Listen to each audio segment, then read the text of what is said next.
You're listening to Fighting Terror, the podcast that explores approaches to fighting terror and extremism in the US, Europe, and worldwide, with Lucinda Creighton, Senior Europe Advisor to the Counter Extremism Project and former Europe Minister. This podcast is brought to you by the Counter Extremism Project, a research and advocacy group that combats the activities of terrorist and extremist groups globally.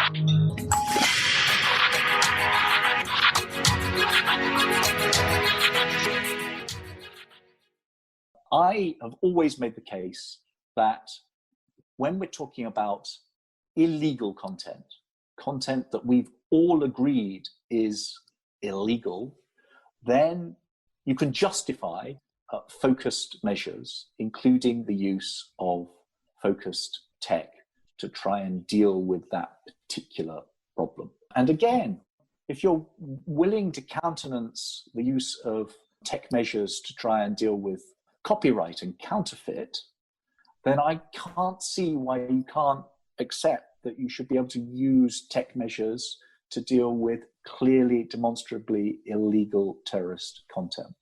Remember, since 9/11, a lot of people thought, okay, so we have to neutralize Bin Laden. Okay, Bin Laden has been neutralized. Do you think we have stopped terrorism or Salafism? Of course we haven't. When people disappear, you can kill people, but you can't kill ideas like that easily.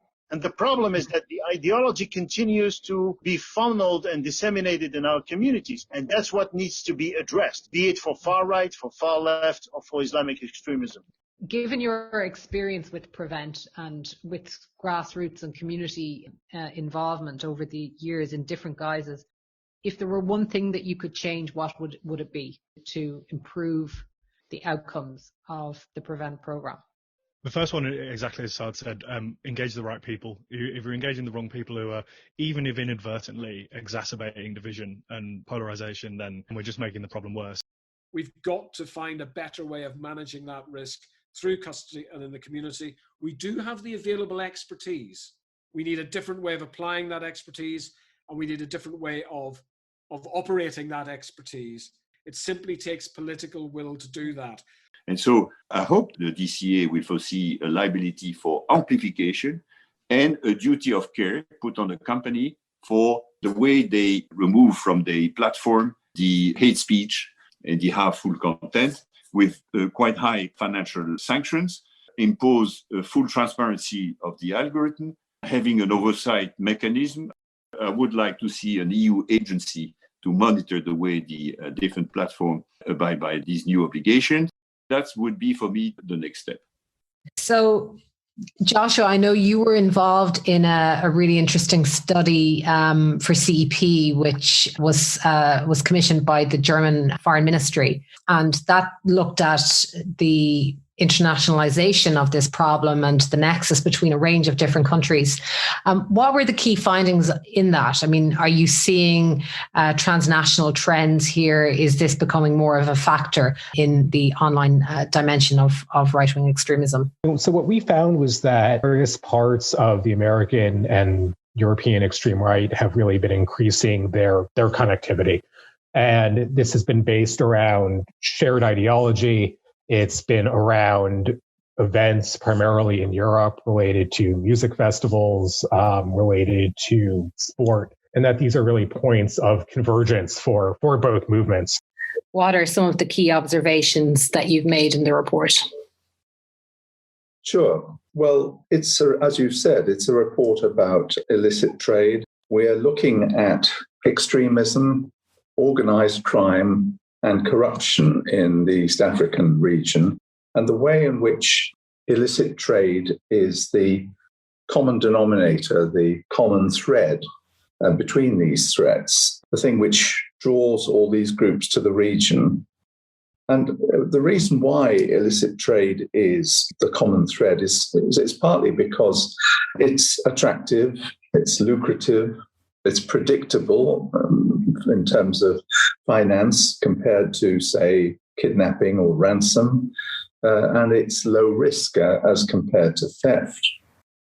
Why does it matter? Well, illicit trade accounts for nearly 3% of global GDP, which is roughly 2.2 trillion American dollars.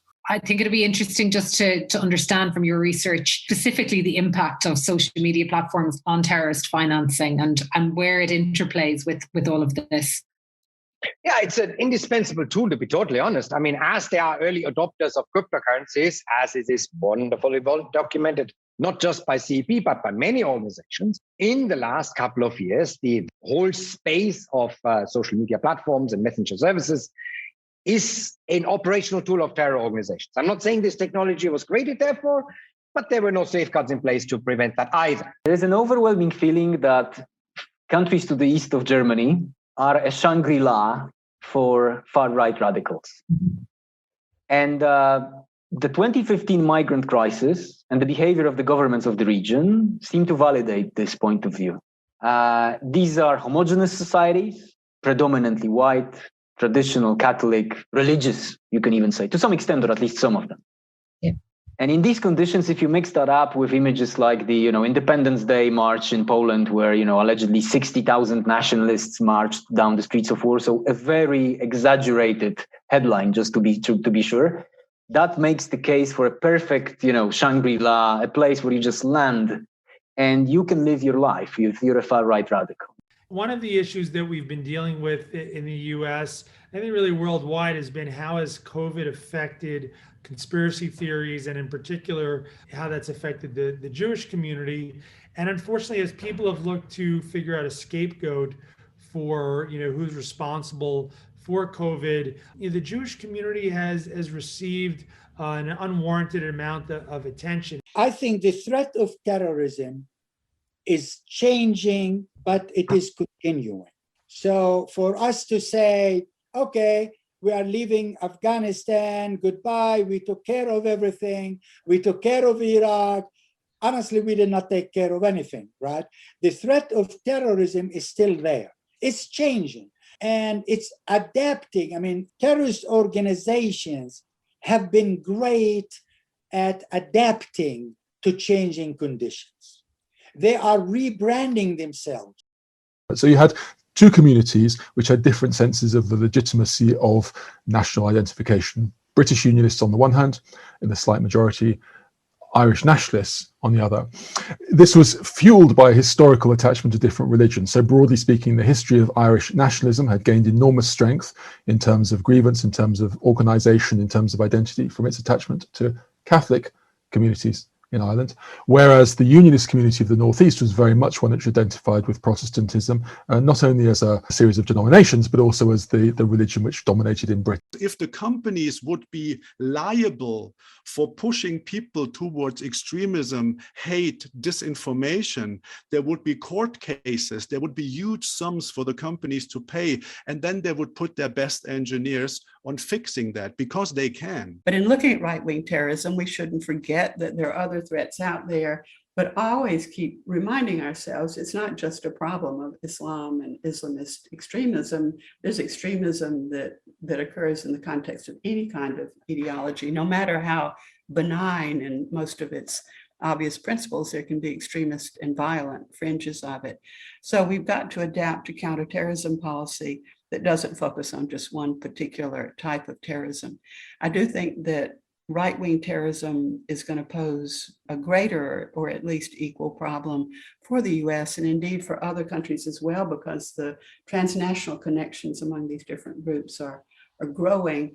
And the effect of social media, both on Islamist extremist terrorism and far-right terrorism, is something that we really do not understand that well.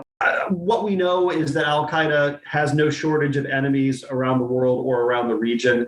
I think one scenario would involve Al-Qaeda plotting attacks against the so-called near enemies, whether that's countries near Afghanistan or the Gulf monarchies, as a sort of incremental step towards a more ambitious global external operations capability.